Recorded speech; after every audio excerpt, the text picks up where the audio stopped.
In today's video, I am going to be talking about the pack line defense and how you can actually teach it and run it with your team, but also the benefits of running a pack line defense.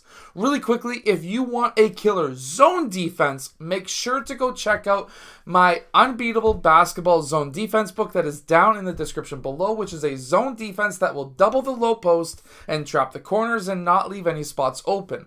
Also, my Deadly Defensive Strategies, that's a crazy book and crazy strategies that you can use to be able to destroy teams. So definitely go check those out down below in the description. But really quickly, let's take a look at the pack line defense, because this is a defense, if you want to run this defense, what you're basically trying to do is to force the offensive player to go down the middle of the court into the gap defender.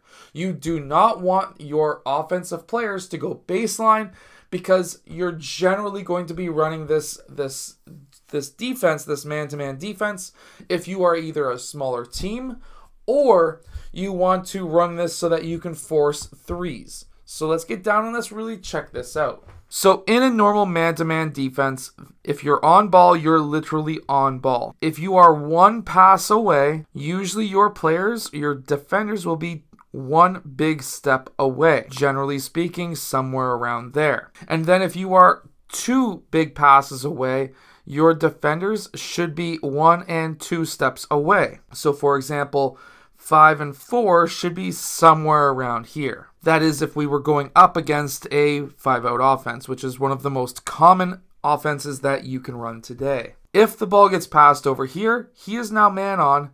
Player 5 and 1 are currently one pass away, which means that normally they would be one step away, and so on and so forth. However, this is pack line. This is not regular man-to-man. So how are these guys supposed to set up? Well, first off, every player except for the player who is on ball should be within a certain distance of the net and of the three-point line. So depending on the coach that you ask, some will say 16 feet away from the basket, others will say 18 feet. In my opinion, this is what you should do. The free throw line is 15 feet away. What is the most visible line on the court? The free throw line. Is it easy to be able to see where 15 feet away from the basket is because of the free throw line? Yes. So now, what should your players do? Well, every player except for the man who is on ball should be in that pack line. So for example, we have 3 and 2 in gap under that 15-foot line, and then we have 4 and 5 in help. If the ball gets passed over here, player 3 closes out, player 1 covers the gap, which is here. Player 5 needs to cover the gap, which is here, so that now player 3 should be forcing middle, and if he forces middle, now it's into a double team. Obviously, player 2 would then be covering and player 4 would be covering, and we are really trying to pack up and not allow any players to drive. Now, instead, let's say he was able to beat player 3 and tried to drive on player 3 baseline. This is something that we do not want, but if it was to happen, now we get player 5 stunting until player 3 is able to catch up, and then he's able to get back to cut off the lane to player 5. And while you may say, yes, well, this is a wide open pass to player 5 for a 3-point shot, you would be running a pack line defense to force teams into threes. That's the idea behind the pack line. You don't want anyone driving. You want to force everyone to shoot threes. But they have to be contested threes by having your hand up and closing out. You want the 3-point shots to be taken.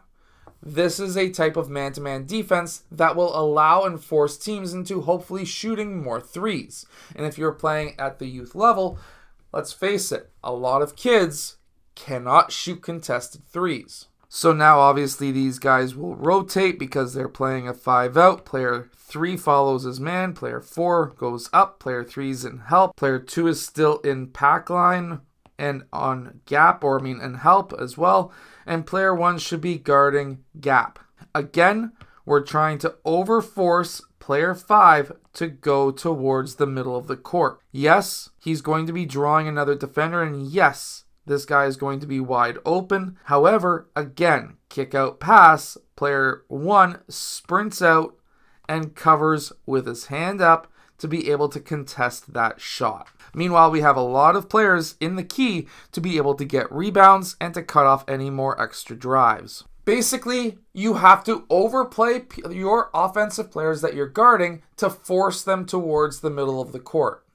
This is a fantastic defense. You can get into different situations where you can trap the gap, which means that if the player is attacking the gap, so for example, we have player 2 covering the gap, player 5 covering the gap, player 1 attacks towards middle. Now, instead of just stunting and then returning back to his man, we're going to leave player 2 here, and player 4 is going to be cutting off any drives down middle, and player 3 is going to be watching any drives baseline. Player 5 is still watching baseline, still watching player 5, but he's got this kick out pass lane as well. The idea, again, is for player 1 to be forced into passing to player 2, and basically not allowing anyone inside of this 15-foot zone. I hope that this video has kind of explained what the pack line defense is and gave you some basic principles as to how to run it.